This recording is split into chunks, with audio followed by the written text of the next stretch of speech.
और उस पड़ोसी मोहन से बात कीजिए। उसके खेत से पानी का कोई प्रबंध होता है क्या? जाइए और देखिए। अरे वो मोहन कहाँ देने वाला है पानी? फिर भी तुम कहती हो तो जाकर देखता हूँ। हरिया मोहन के खेत में जाता है। मोहन, फसल को पानी दे रहे हो? हाँ, धूप बढ़ रही है ना, इस समय खेत में 2 बार पानी देना जरूरी है। तुम्हारी बात भी सही है। अच्छा है, तुम दो बार फसल को पानी दे रहे हो और मेरे पास 1 बार देने के लिए भी पानी नहीं है। तुम अगर अपने कुएं से थोड़ा पानी दे देते तो। अरे मैं कैसे दे सकता हूँ? अभी मेरे कुएं में भी इतना पानी नहीं बचा है। मैं ही विचार कर रहा हूँ कि आगे अपने खेत के लिए पानी का प्रबंध कैसे करूँ। हरिया अपने खेत में वापस आता है।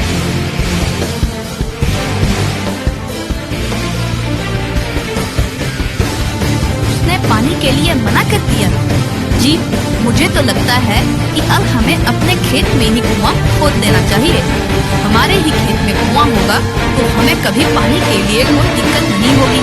हाँ, तुम कह तो ठीक रही हो, पर कुआं खोदने के लिए कितना धन लगता है और इतना धन कहाँ है हमारे पास। हम तो 2 समय की रोटी भी जैसे तैसे खा पा रहे हैं। अब आप एक काम कीजिए, आप मुखिया से जाकर मिलिए, उनसे कुछ कर्जा ले लीजिए। हरिया मुखिया के पास आता है।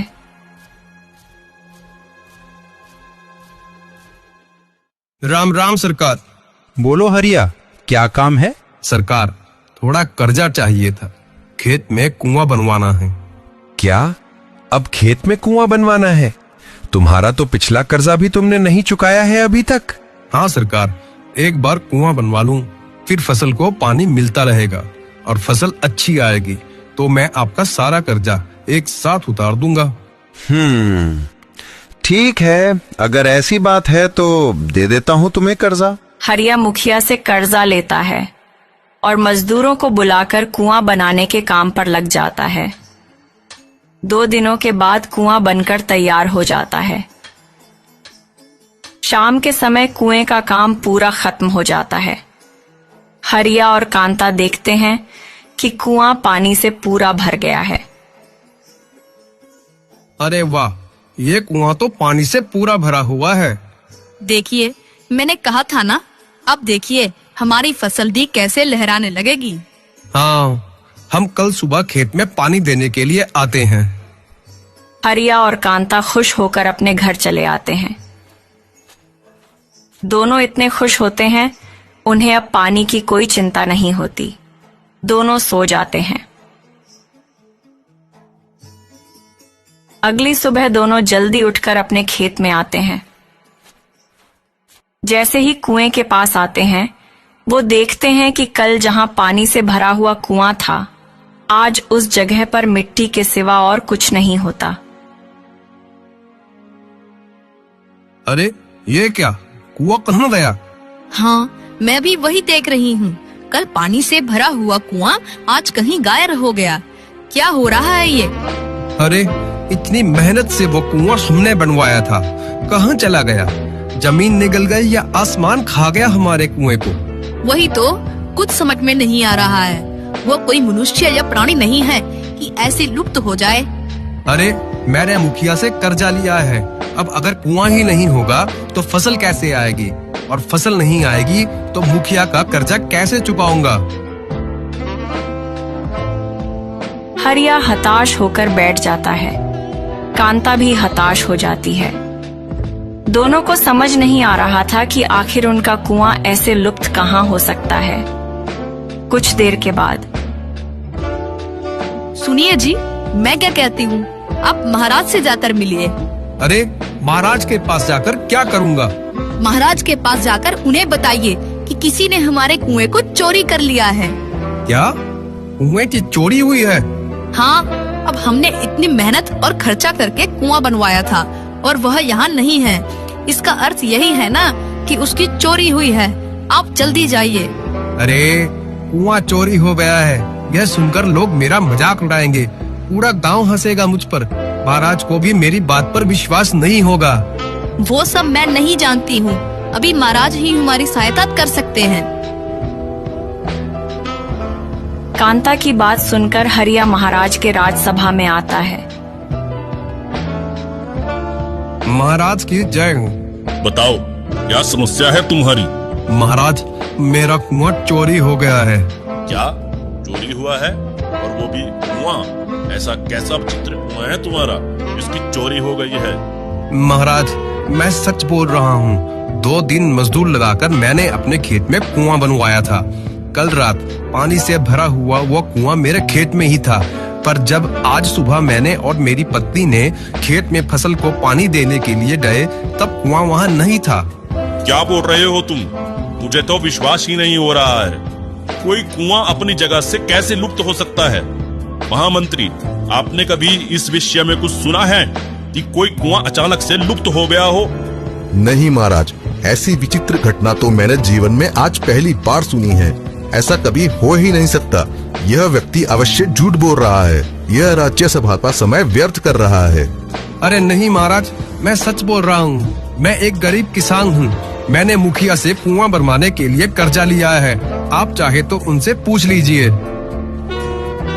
महाराज महामंत्री को आदेश देते हैं और मुखिया को राज्यसभा में बुलाया जाता है।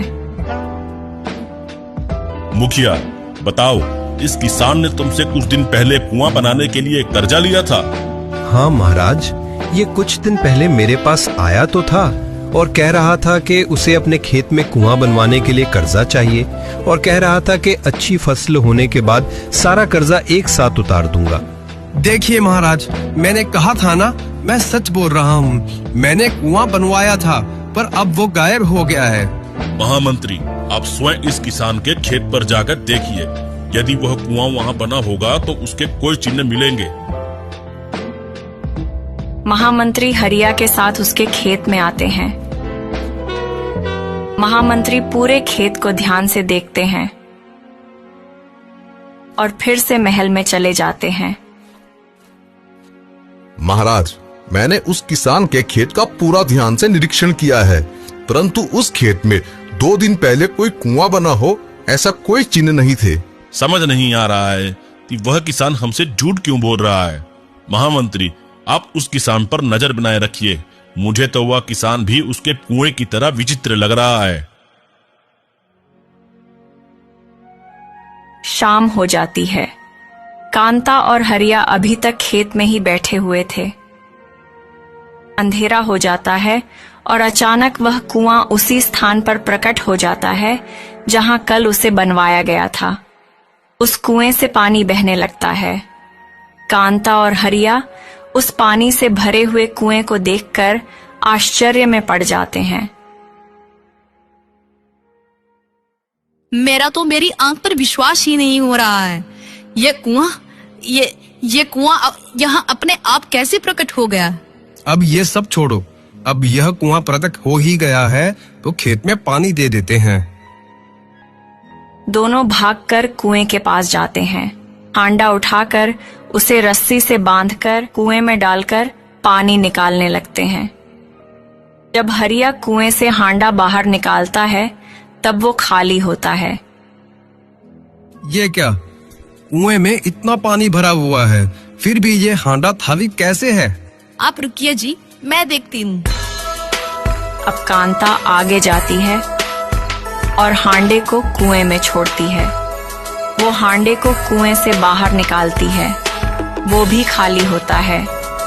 अब दोनों डर जाते हैं।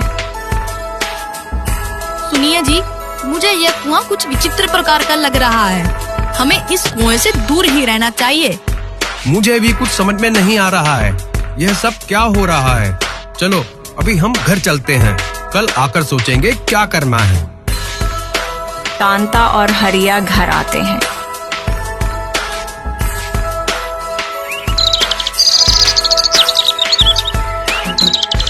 अगले दिन दोनों डरते हुए खेत में जाते हैं। तब फिर वो कुआं वहां नहीं होता। अब तो दोनों के पैरों तले जमीन ही खिसक जाती है। कांता हरिया से कहती है, ये कुछ अजीब हो रहा है। हमें किसी ज्ञानी की सहायता लेनी चाहिए। दोनों वन में चले जाते हैं।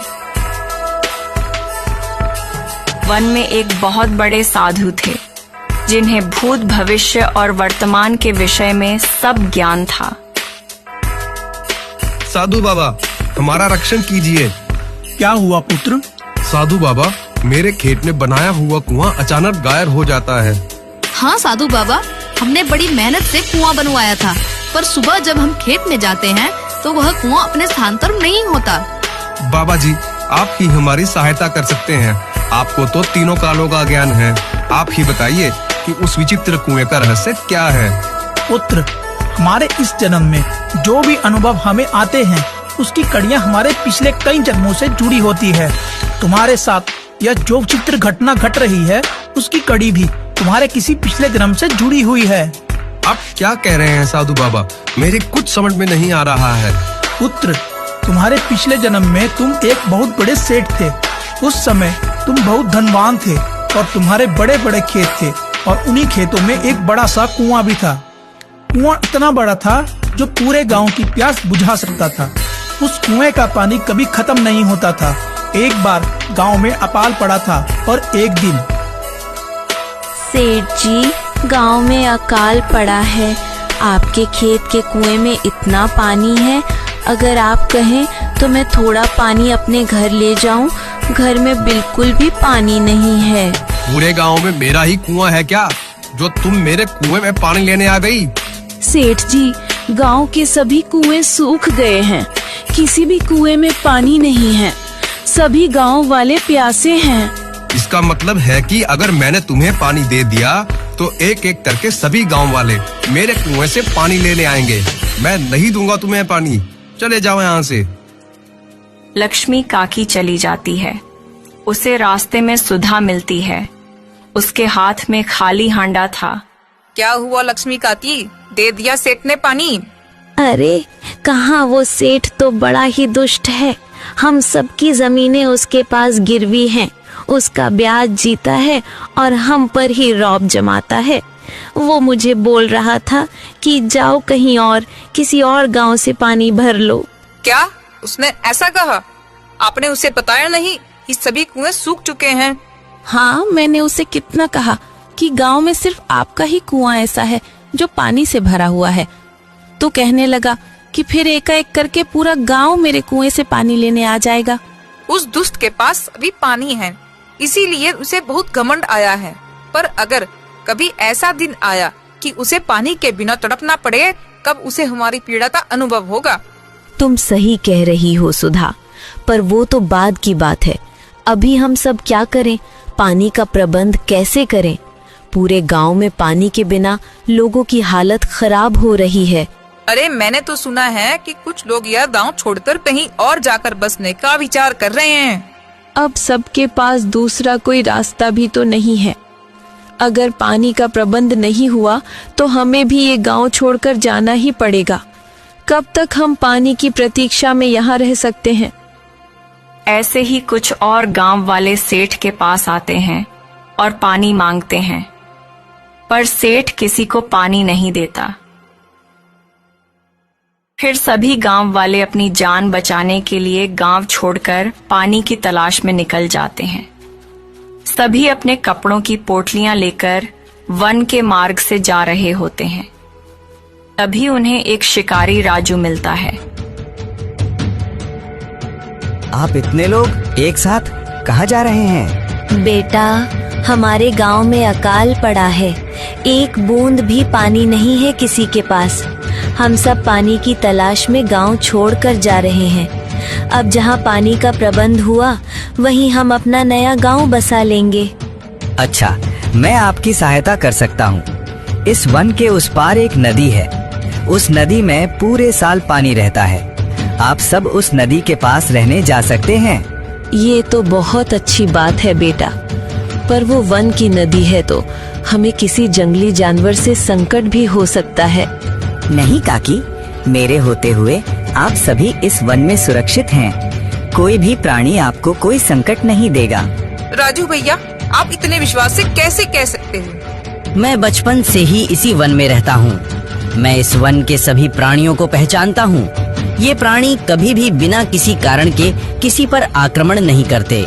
ये वन उनका घर है अगर हम अपनी मर्यादा में रहें तो वे भी अपनी मर्यादा नहीं छोड़ते हैं। आप निश्चिंत हो जाइए।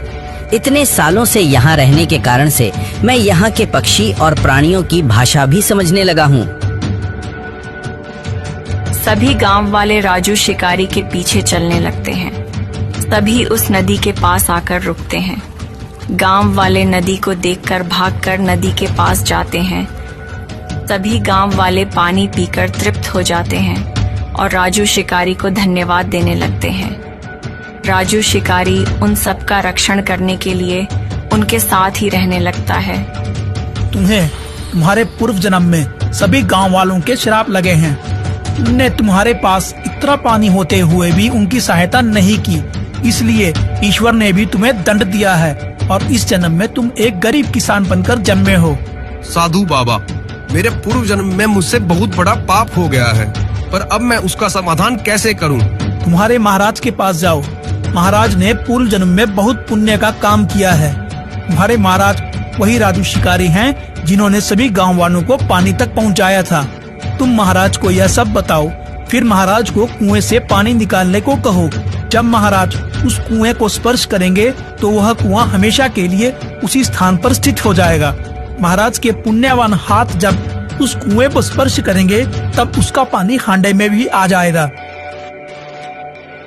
हरिया और कांता साधु बाबा को प्रणाम करके महाराज के पास आते हैं। हरिया महाराज को साधु बाबा के बताई हुई पूरी बात बता देता है।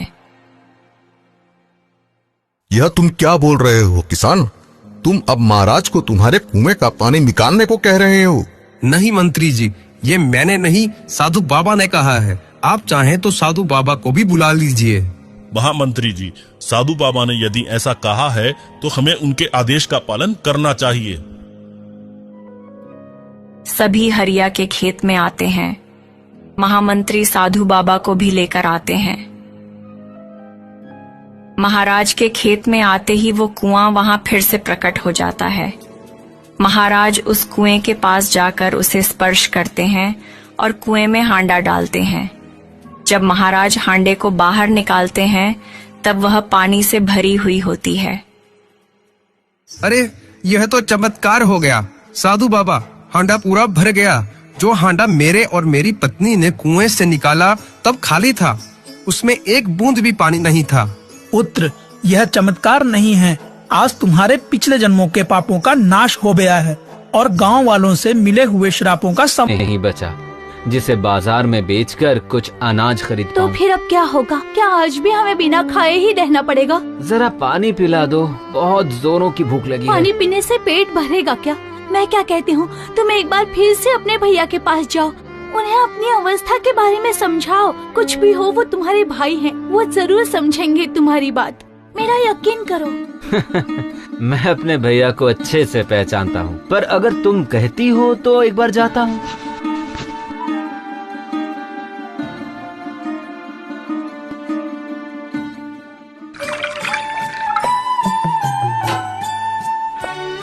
वाह, बहुत ही बढ़िया खाना था। भैया, भैया, घर पर हो क्या? सुनिए, फिर से आ गया आपका भाई।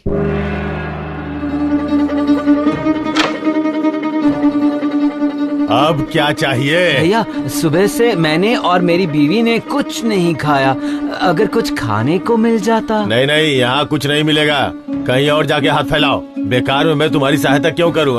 आप मेरे सगे भाई हो, मेरी मुसीबत में अगर आप मेरी सहायता नहीं करोगे तो कौन करेगा? वाह, तुम्हारा कारखाना बंद हो गया तो क्या मेरी कमाई खाओगे? ये कौन सा नियम है? जाओ जाओ जाओ, मुझे परेशान मत करो। सुनो सुनो, दरवाजा बंद कर दो, बंद करो। पता नहीं कहाँ कहाँ से चले आते हैं।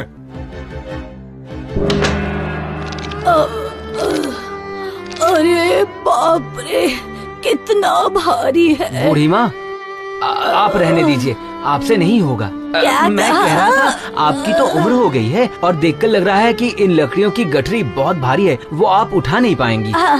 सच में बहुत भारी है, फिर अब मैं क्या करूं? आपका घर कहाँ है बूढ़ी माँ? मेरा घर यहीं पास के गांव में है। तुम मेरे घर के बारे में क्यों पूछ रहे हो? चलिए चलिए मैं पहुंचा देता हूँ आपकी लकड़ियों की गठरी। चलिए।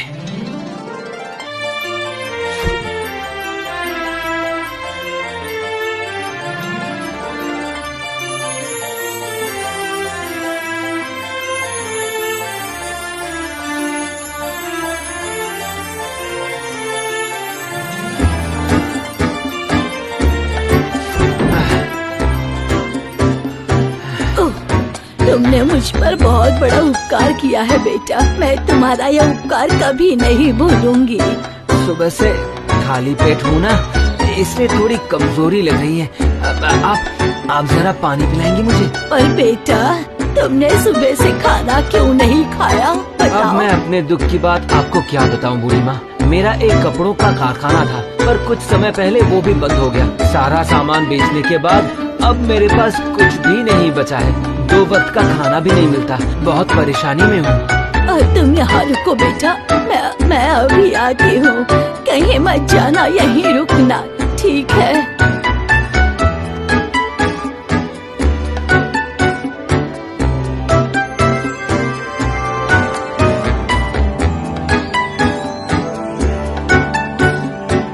ये लो बेटा, इस पत्थर की चक्की को तुम ले जाओ। चक्की लेकर मैं क्या करूँगा बूढ़ी माँ? ये कोई ऐसी वैसी चक्की नहीं है बेटा, ये जादुई चक्की है। तुम इस जादुई चक्की को घुमाकर जो खाना मांगोगे, ये जादुई चक्की तुम्हें वो दे देगी। जादुई चक्की? हाँ बेटा, हाँ। अब मैं बूढ़ी हो चुकी हूँ, मुझे भूख भी कम लगती है। उससे ज्यादा इस जादुई चक्की की जरूरत तुम्हें है। जाओ बेटा, इसे घर लेकर जाओ और पेट भर के खाना खाओ। जाओ। अच्छा बूढ़ी माँ।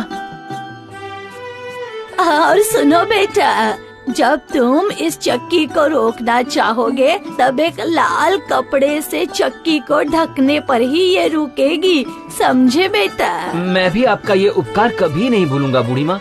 अब मैं चलता हूँ।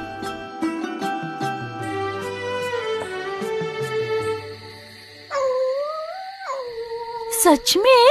हाँ सीता, बूढ़ी माँ ने यही कहा था। जादुई चक्की? तो क्या आपने इस जादुई चक्की की परीक्षा ली? नहीं, पर बूढ़ी माँ ने जैसा कहा था वैसा ही करके एक बार देखता हूँ। जादुई चक्की, हमें चावल चाहिए।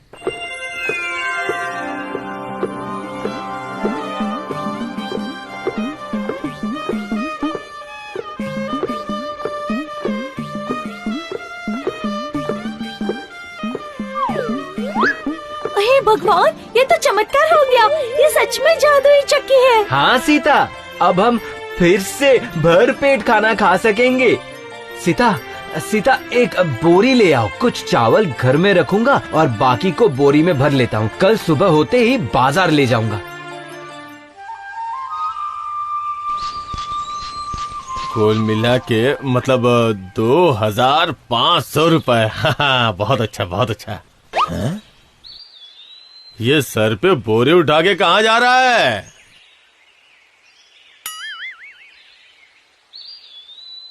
जो मन में आए वो करे, मुझे क्या? बस मेरे पास खाना मांगने मत आए। हाँ?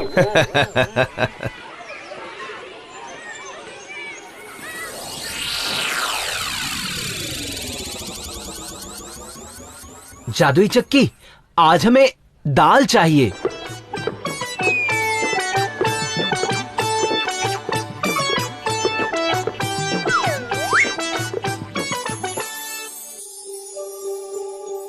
मेरा भाई रोज रोज सर पे बोरी रख के आखिर जाता कहाँ है? हाँ? लगता है जरूर इसने कोई नया धंधा शुरू किया है। हाँ?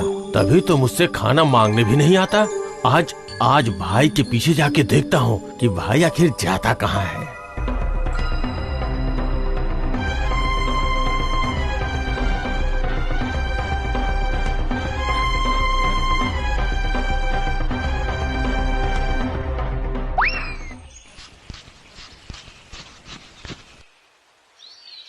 ये लो सीता, ये पैसे संभाल कर रख दो। बरसात आने से पहले घर ठीक करवा लूंगा। इतने कम पैसे में घर कैसे ठीक करवाएंगे? तुम बेकार में चिंता कर रही हो सीता। जादुई चक्की की बात भूल गई। जादुई चक्की, आज हमें चीनी चाहिए। जाओ सीता, जाओ बोरी ले आओ। कल बाजार में चीनी बेचकर जो पैसे मिलेंगे उससे उम्मीद करता हूँ घर की मरम्मत हो जाएगी। अच्छा, तो ये बात है, जादुई चक्की है? ये तो बहुत अच्छी चीज है। वो जादुई चक्की मुझे चाहिए, वो भी आज ही।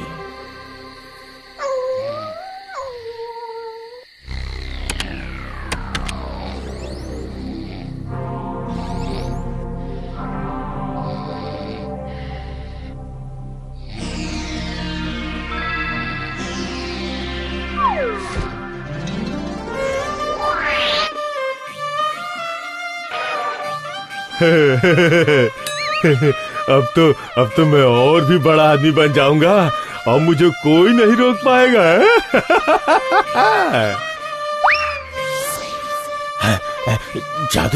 जादुई चक्की को घर में नहीं रख सकता। गांव के अंतिम छोर पे जो पुराना मकान है ना, मैं जादुई चक्की को वहीं लेकर जाऊंगा। किसी को पता भी नहीं चलेगा मेरे गुप्त व्यवसाय के बारे में। अरे बाप रे, ये तो खून चूसने वाली जोंक है। अगर नमक मिल जाता तो अच्छा होता, कम से कम जोंक को मार पाता। जादुई चक्की देगा नमक है। जादुई चक्की, मुझे नमक चाहिए।